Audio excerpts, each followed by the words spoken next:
The objective of this video is to learn preparation and the reactivity of organometallic compounds made with copper. We call them as organocuprates. Previously, we have looked into organometallic compounds made with magnesium or lithium. Now, if you consider the magnesium or lithium based compound, with respect to the electronegativities of the carbon atom and the metal atom. Carbon has the electronegativity of 2.5. Now this electronegativity belongs to carbon. And then magnesium has an electronegativity of around 1.2.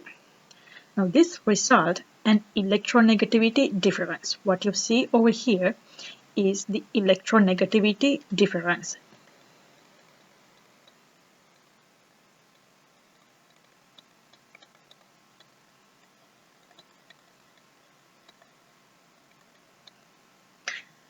The electronegativity difference is an indication of how polar this bond is. Higher the electronegativity difference, more polar the bond is. The more polar this carbon-metal bond gets, the more negative charge is felt on carbon. So carbon end up feeling a negative charge while the metal, whether it is magnesium or lithium, they're going to have a positive charge. So when the metal has a lower electronegativity, the carbon end up feeling higher negative charge. And you know by now that carbon does not like to hold a negative charge. What it prefers is either a neutral or slightly positive charge. Why? Because carbon is not very electronegative. You can see the value. It is around 2.5. It is not a very high number. So the elements that does not hold a high electronegativity value does not prefer negative charges on those atoms. Now think a lithium compound. For example, this compound. Lithium electronegativity is around 1.0. And carbon again 2.5. So you can see the electronegativity difference of carbon-lithium bond is around 1.5. That means carbon-lithium bond is even more polar than carbon-magnesium bond. Meaning these lithium compounds, organolithiums, are much more reactive than organomagnesium compounds. How do we know that? Because of this high electronegativity difference value. Since carbon doesn't like this negative charge on it, if carbon gets an opportunity to reduce this electronegativity difference, it will go ahead and do it. So what happens is, if we bring another metal compound closer to this magnesium or lithium compound, the carbon will exchange the other metal with either magnesium or lithium if that other metal has a higher electronegativity value.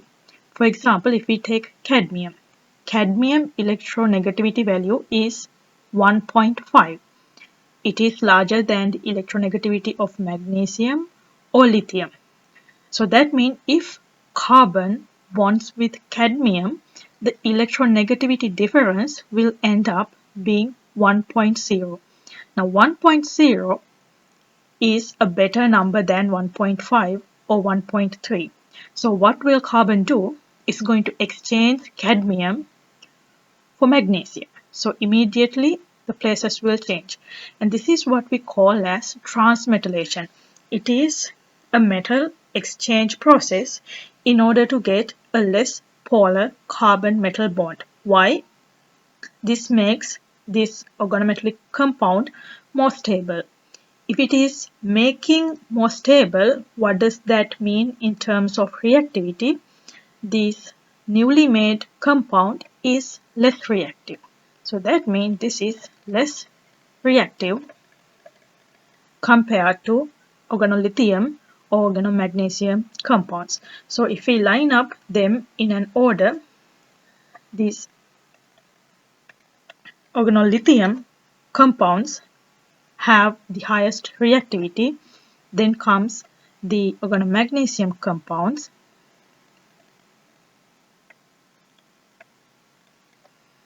and then comes the cadmium compounds.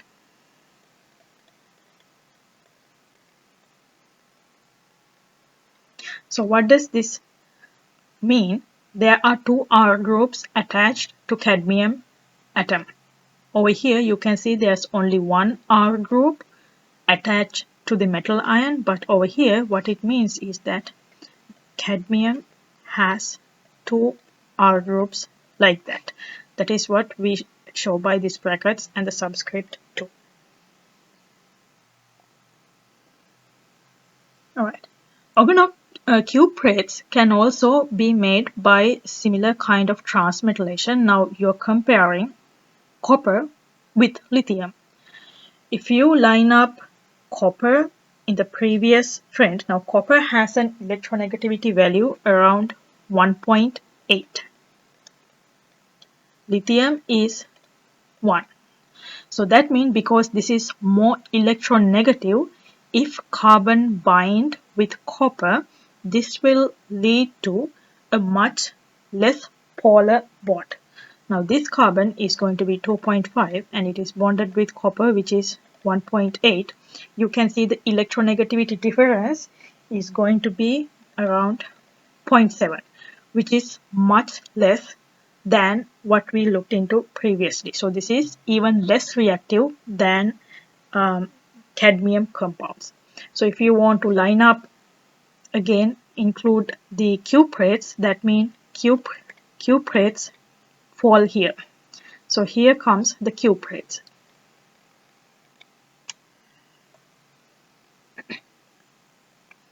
Alright. Again, in cuprate structure, you can see that there are two R groups. You have copper and they are still lithium bonded, but lithium is not bonded to carbon. Instead, it is staying with copper, and then copper is holding the alkyl groups. However, when a reaction takes place, only one of these R groups will act as a nucleophile. Still, you have a metal and a carbon. Copper will have the positive end, so the carbons are going to have the negative end. So that means these carbons still function as carb anions. So when they function like that, both of these R's are not going to react, only one will react. So what kind of substrates can you use to prepare the organocuprates, and what kind of compounds can you use to react it with? In order to prepare these organocopper compounds, you can use any of these kind of materials. For example, when you prepare organocuprates, you need to have an organolithium compound. You start with an organolithium compound, you have the copper iodine, and check what the oxidation state of this one is. This is copper. What is the oxidation state? It's in copper +1 state. Right. Now when we prepare this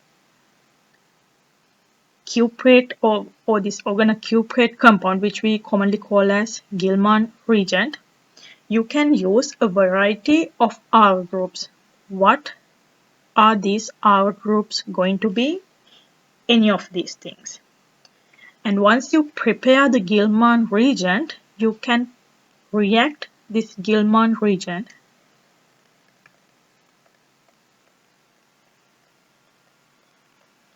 with an alkyl halide. So organocuprates react with alkyl halides.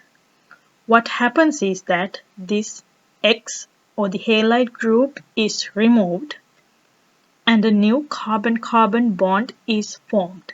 That means one of these R groups will combine with the R group of the alkyl halide.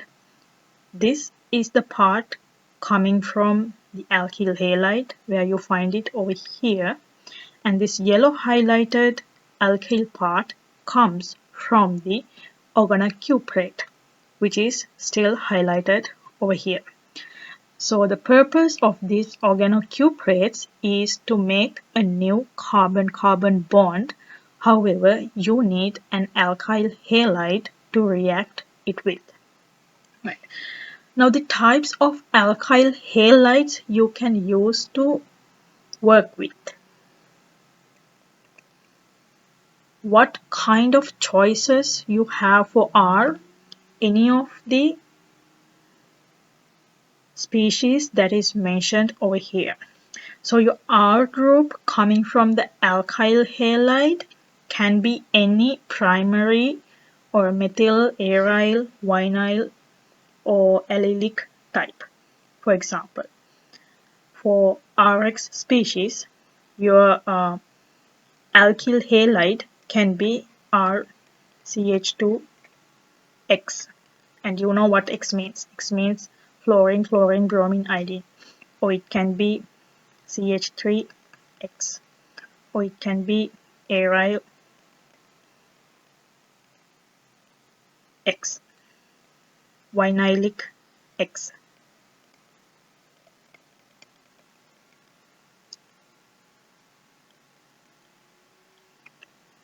And allylic and halide group.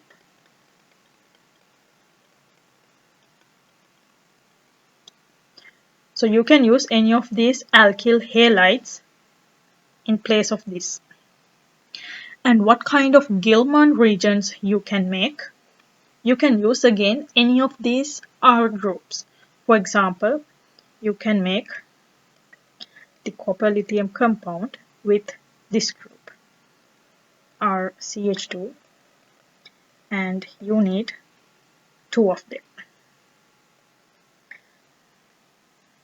With this, you can make CH3. Now that is one type of Gilman region. How about this one?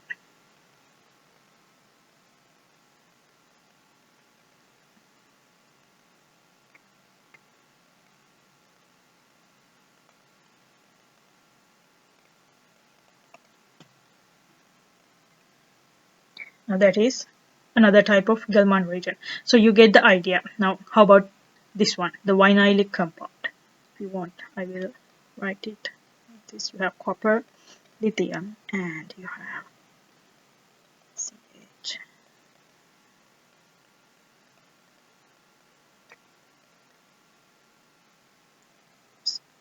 Dimer.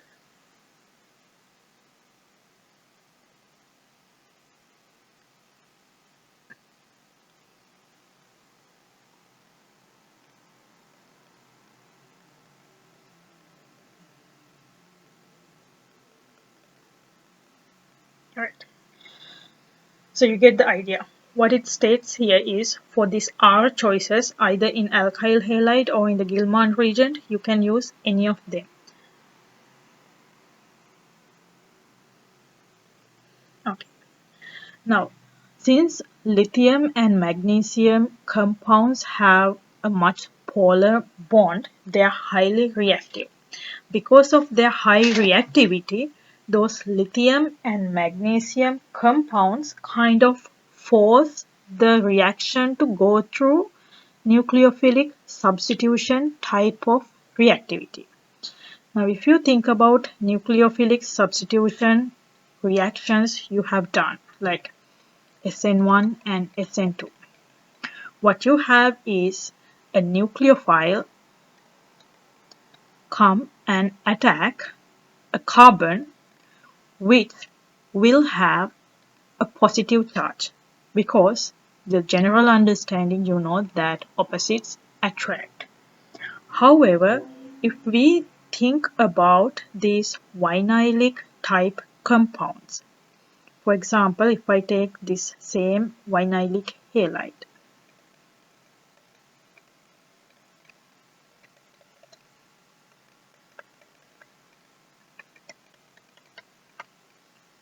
if you try to do a nucleophilic type a reaction with an organolithium, let's say CH3 lithium, or an organomagnesium compound, you know what kind of charges carbon is going to hold.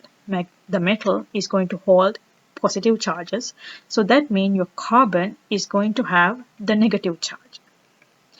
Now think logically. Do you think this negative charge, since these lithium and magnesium compounds forces the reaction to go as nucleophilic substitution, do you think that this carbon is able to attack these double bonded carbons?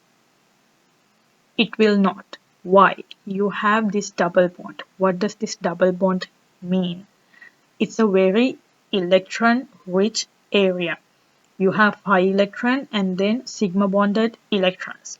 Remember the reactions of alkenes? Alkenes went through electrophilic type reactions. They were not nucleophilic. Now this carbon is a nucleophile. Why it's holding a negative charge? Because it is having a negative charge, it cannot go and attack this carbon. Because of this rich electron density, this nucleophile will be repelled.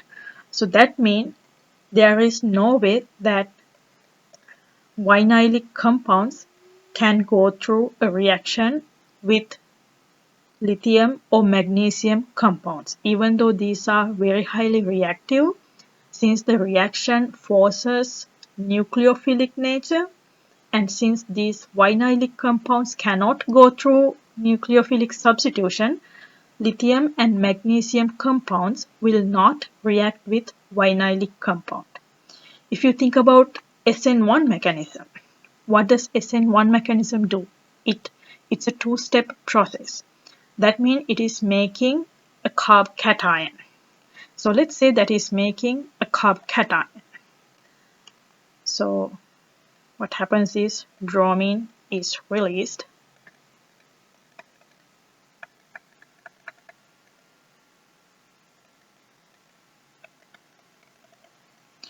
Now think again logically. For SN1 this is. For SN1 you make the carbocation. Is this a very stable structure? No. Why? Again, you have the double bond. This is a highly electron rich area and there's a positive charge immediately sitting on this. Do you think this will last enough to do a reaction? No. Why? There's a positive charge right next to a high electron density. This is very unstable. This structure is extremely unstable due to this positive charge sitting right next to electron density area. And if you compare it with the methyl cation,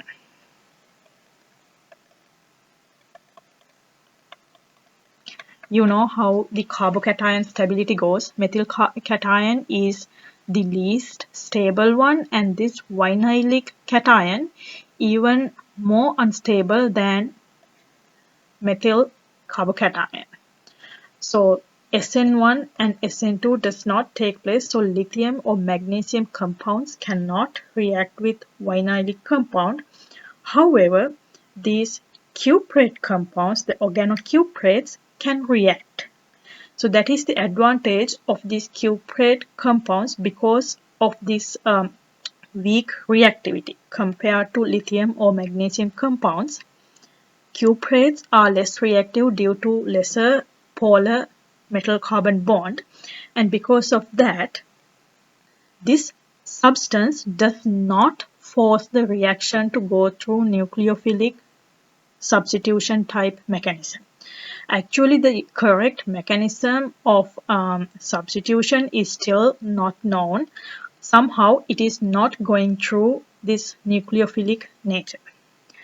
And what else you can notice by examining these equations? I will go into the next frame.